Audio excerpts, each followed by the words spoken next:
Today's Parenting Academy Q&A.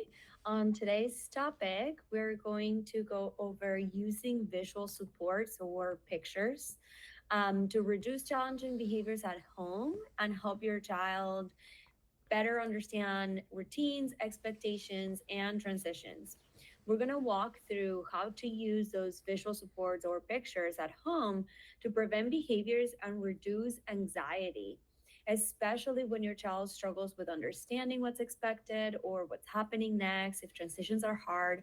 All of those we're going to be addressing today. So, if you have ever thought to yourself, but visuals, like you mean those pictures around in classrooms or therapy rooms, I don't know how to make them, and that's just for professionals to use. Let me tell you, actually, you and I use visuals a lot. We just don't notice it because they're so embedded in our day to day life. If you look at, for example, every traffic rule that we follow, we understand it because of a visual. Think of a stop sign. You don't really need to read the word stop in order to know what a stop sign is when you see it and stop. That's the same for kids. That is because our brain processes information much more efficiently with a visual or a picture than with words. So it's important to know that even though it can feel intimidating if you've only seen visuals used in therapy or in classroom, it does not mean that visuals don't belong at home or that they cannot be used. It also does not mean that they need to be fancy. Sometimes a simple sticky note, a picture on your phone, or a chart that you hand drawn can be just as effective as the visuals that you see being colorful and fancy. The important thing is that visuals just need to be consistent. They don't need to be perfect. So something to keep in mind. Now, if you're a parent who knows that your child understands what you're saying and you think that using pictures or visuals actually hinders them because they do understand language, I want to tell you a story.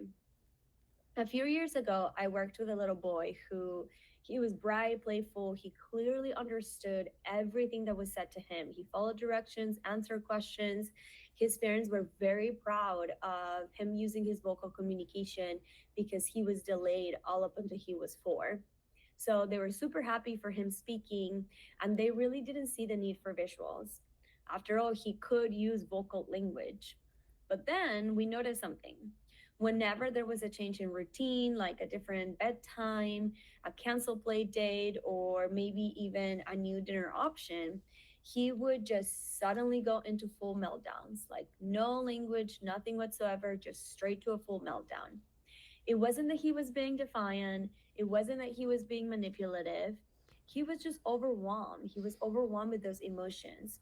His brain, who could quickly understand language in a calm state, was overloaded with that emotion that he could not use his language in that heightened, super escalated emotional state. So I suggested that we tried a visual. And at first, the parents hesitated, but because they told me, like, he knows what is happening. We tell him all the time, he knows what to expect. But they still gave it a shot. We made a simple chart with pictures of like breakfast, school, snack, dinner, bath. Super simple, step by step. This is what's happening. And then if anything was changing, we would just move the picture. That was it. And just like that, something quickly shifted and he began checking the schedule on his own. Transitions became smoother. There were fewer like surprises or meltdowns. And he even started using the pictures to tell his parents what he wanted or how he was feeling when he didn't feel like using his vocal language. So his parents really realized that the pictures or the visuals weren't about intelligence, it was just about support. When emotions are high or we are in an escalated state, is a lot harder to process verbal instructions and to process verbal auditory stimulation. So when people say things to you when you're in an emotional state, it's a lot harder to process. Many kids with developmental disabilities or developmental delays look like they understand verbal instructions or vocal language in general, but their brain processes differently, either differently or slower. So, visuals and pictures, what they do is that they reduce the pressure to process those words on the spot and just give you time, or the kid time, to understand and follow through on their own. So, something to keep in mind is just visuals are a lot easier for our brains to process than auditory information. Now, I want to talk about the four reasons why visuals help reduce challenging behaviors, and then we'll break down on exactly how to use them at home, depending on the scenario that you're experiencing with your kiddo. Reason number one is that visuals clarify what's expected without relying on verbal language. Reason number two is that visuals reduce anxiety by showing routines and transitions. They basically kind of like show you what's to expect in the future. Reason number three is that they help children communicate, make choices, and regulate easier. And reason number four is that visual supports um, foster independence and really reduce adult prompting, needing less of you for your child to do more on their own. So, we're going to go into each one of them on how to use visuals for each reason, depending on, again, the circumstance with your kiddo. Reason number one, again, visuals clarify what's expected without relying on verbal instructions. Many children with developmental disabilities or developmental delays struggle with receptive language. Receptive language is simply our ability to understand what is spoken to us. So, what anybody's saying to us, can we understand it? Verbal directions come and go very quickly, but visuals stay. That is, again, because the auditory process is simpler. I mean, it's different than the visual process. So seeing something is a lot easier to understand than the process of hearing about it. For you, what this may look like is that your child is constantly being told what to do. You're constantly repeating your instructions. You get tired of repeating yourself over and over again. It almost seems from your end that your child is tuning you out, and it's you're probably right. They are probably tuning you out because, not because they want to, but because they feel overwhelmed with that sensory stimulation and the auditory input. For this, what you can do is use simple visuals to show routine, like a morning routine, a bedtime routine, a get ready routine. You can also use it for behavior expectations. What are you supposed to do? Using an inside voice, no kicking, no hitting. Um, and I brought actually some examples to show you. Again, these don't have to be fancy, they don't have to be colorful. They can literally just be written on a piece of paper with your own handwriting. The cool thing about visuals is that even written text can be a visual or is a visual. So, for this strategy of using routine, so for example, I have this one where I show, oops, the morning routine. Here we have shower, change, breakfast, medication, and brushing teeth. And then the kiddo can go on and do it and put the star next to it when it's completed. Again, you can literally write this into a page. You can also just print something like this where it's blank.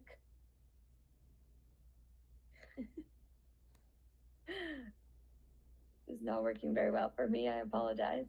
But it's a blank page that says my schedule, and then you write it in.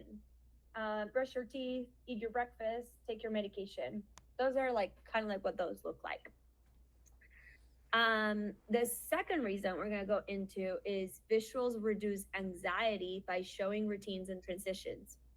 Predictability is comforting. Think about it. How many of us like going to the airport to our expected flight only to find out that it was delayed? Probably none of us.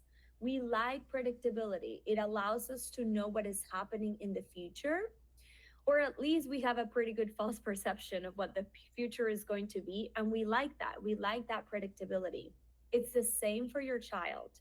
If your child knows what to expect, they feel more in control. They feel like they know what is happening next. So, what this may look like for you is that your child melts down during transitions, has a very hard time with transitions between activities, between places, when you're getting ready to go to school, when you're getting ready to an after school activity. All of those become hard.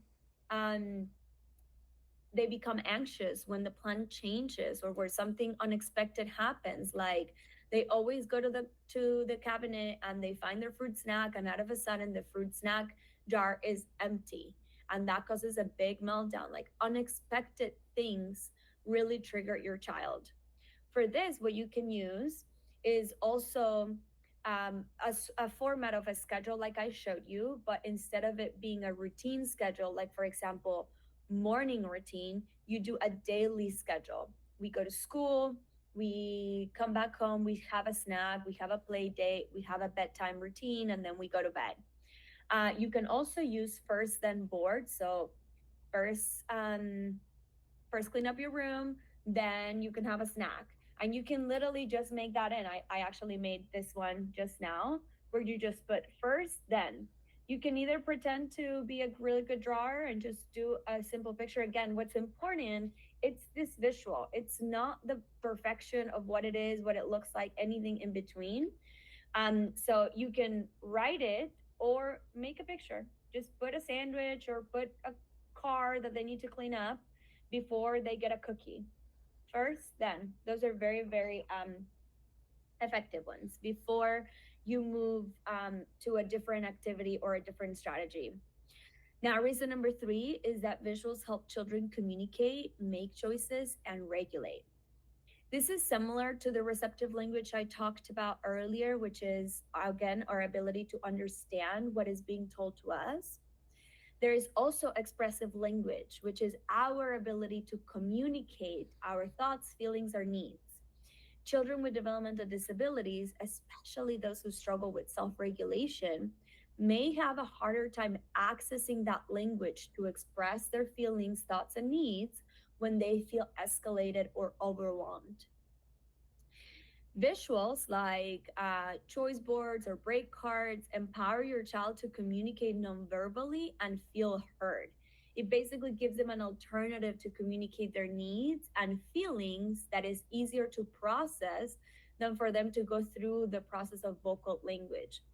For this, you can use visuals like choices, um, calm down, choice boards, I'm sorry, calm down choice boards or requesting tools. So what a choice board will look like this. So you have a bunch of choices that they can choose from.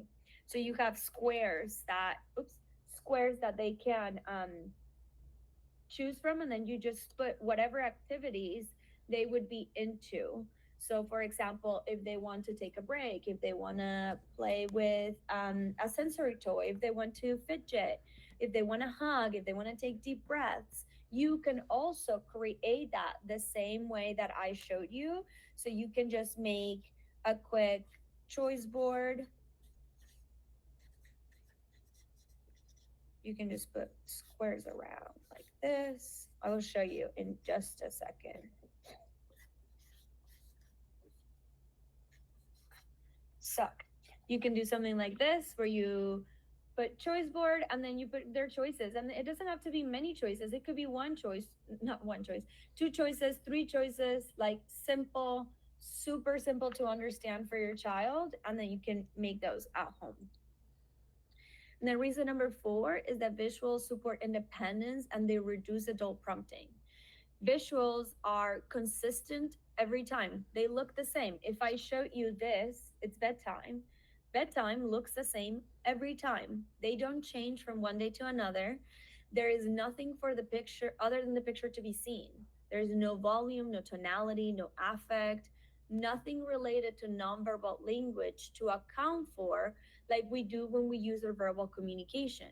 So with a visual, your child does not have to read all of those cues. They only have to read the picture and they don't have to rely on you. They can simply follow the visual instead of waiting for you to give an instruction. What this may look like for you is that You're simply exhausted from giving the same direction over and over again.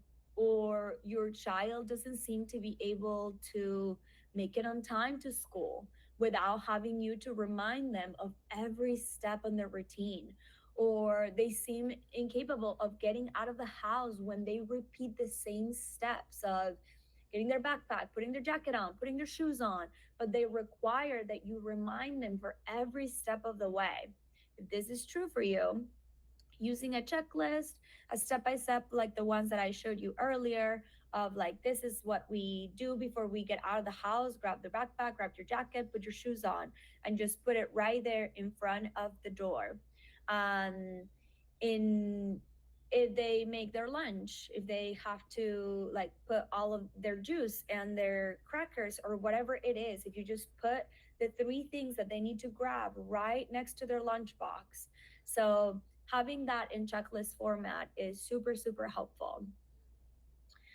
So just a quick recap on the four reasons visuals or pictures help us clarify what's expected without relying on verbal language. They reduce anxiety by showing routines and transitions. They help children communicate and make choices. And then also they promote independence, reducing the amount of work required from you and improving their independence. Now, really quickly, what I want to go over are some top mistakes to avoid when using visual supports. Mistake number one is giving up because your child doesn't use them right away. Visuals are a skill. You have to model and teach how to use them just like you would when you're teaching a new behavior. Just like if you were teaching them to ride a bike, you wouldn't just give them, go ride the bike. They probably wouldn't. They fall over and over and over again. So give it time and just stay consistent. You have to continue to use them in order for them to catch on what they mean. Mistake number two is using visuals only when things go wrong. Don't wait for a meltdown or for a major behavior to pull out the schedule. Visuals are a proactive strategy to prevent behaviors from happening in the future. So you want to use the visuals all day long proactively so that that visual can be the support to prevent that behavior. And mistake number three is making visuals too complicated. Again, they don't have to be fancy, they don't have to be elaborate, they just have to be simple and consistent. Start simple with one or two things, two icons, two pictures, and then place them consistently in the same place and use them. This way, your child can start getting used to them.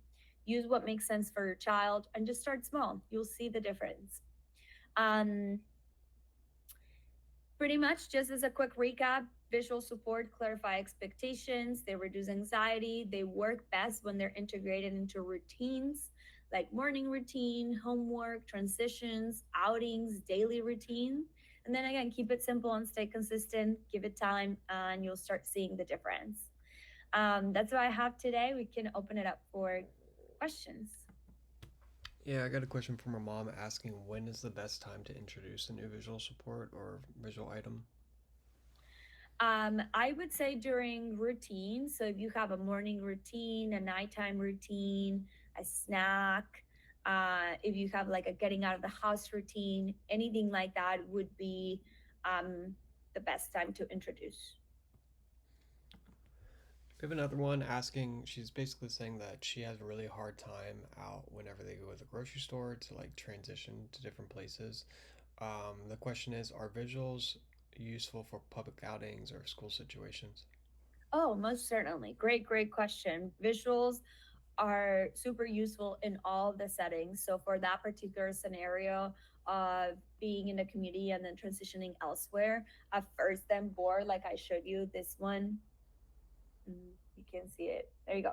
First, then. So first store, then car, first store, then home, first Vons, then whatever it is. Super helpful. And then just continue to repeat the expectation throughout your outing so that they know what to expect after the store is done.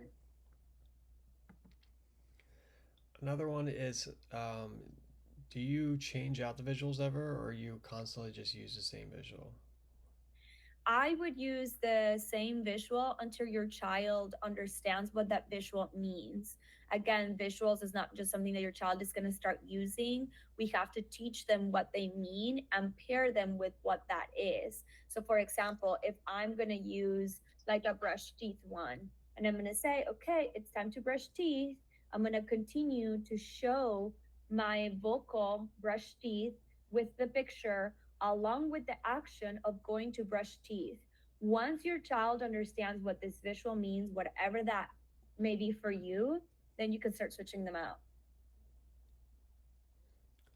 Let me see. We have another one that says, "Is it possible for your child to become dependent on visuals, and how do you fade them out if they do?" That's a great question. I would potentially reframe that question into, if they were not dependent on visuals, what would they be dependent on?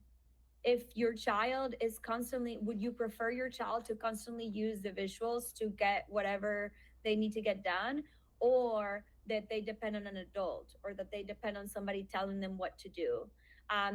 There's always the risk of prom dependency, but if you look at the goal, even if they like you and I follow checklists for or to-do lists or things like that, that's a visual cue for us.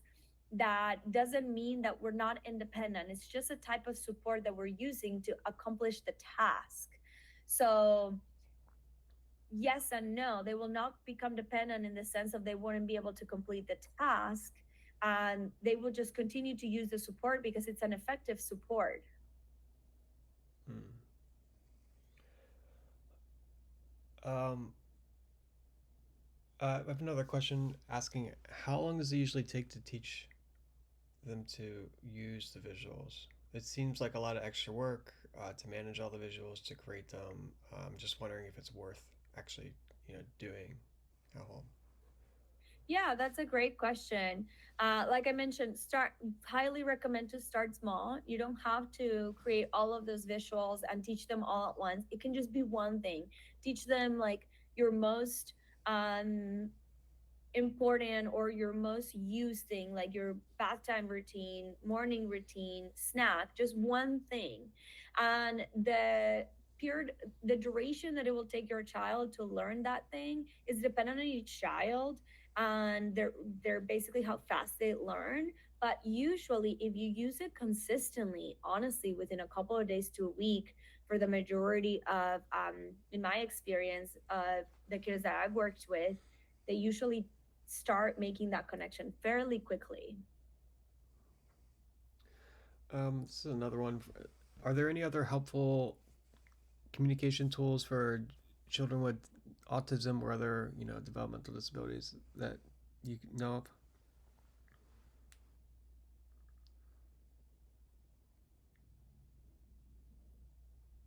Other communication tools that are non-vocal language could be definitely visuals, anything like an AAC device, like an iPad, something like that. There are apps to communicate. Objects, like if they want to communicate that they want to color, they will come and give you the object.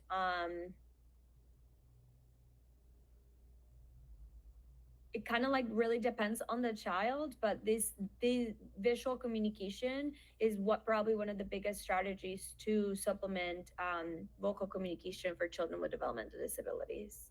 Mm. And then we have another question asking about if there's any rules or guidelines on how to create a schedule or routine that like works.